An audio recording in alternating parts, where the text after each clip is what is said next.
Assalamualaikum warahmatullahi wabarakatuh. Hai teman-teman, berjumpa kembali dengan Miss Rosidah SPD. Kali ini kita akan belajar tentang teks eksplanasi.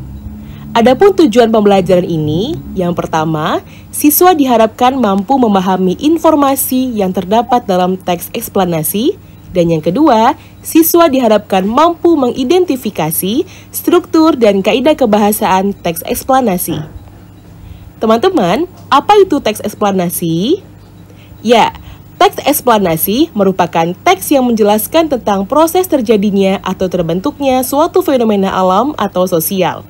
Teks eksplanasi menggunakan banyak fakta dan pernyataan yang memiliki hubungan sebab akibat atau yang biasa kita sebut dengan kata kausalitas.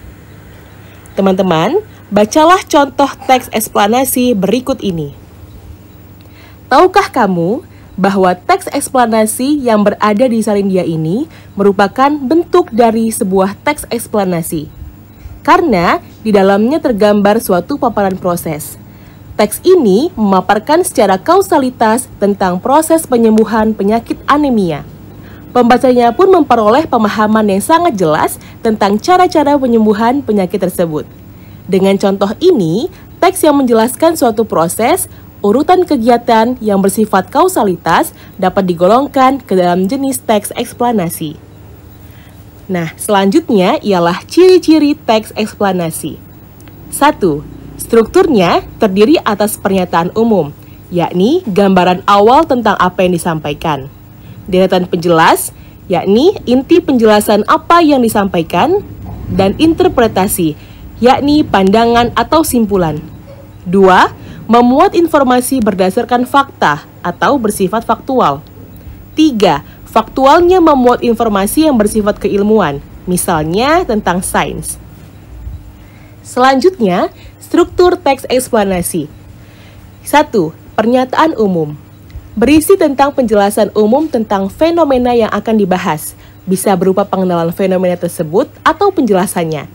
Dalam contoh teks di atas, penjelasan umum yang dituliskan dalam teks ini berupa gambaran secara umum tentang tsunami, mengapa tsunami terjadi, dan bagaimana proses peristiwa tsunami tersebut bisa terjadi. 2. Deretan penjelas. 3. Interpretasi, yang ini merupakan bagian opsional. Selanjutnya, ialah bagian teks eksplanasi. Yang pertama, terdiri atas identifikasi fenomena.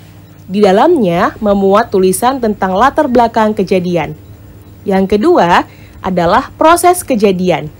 Di dalamnya memuat kronologi dan penyebab. Dan yang terakhir adalah bagian ulasan, yang di dalamnya merupakan kalimat-kalimat yang isinya mengomentari konsekuensi dari sebuah teks tersebut. Selanjutnya, menelaah kebahasaan teks eksplanasi.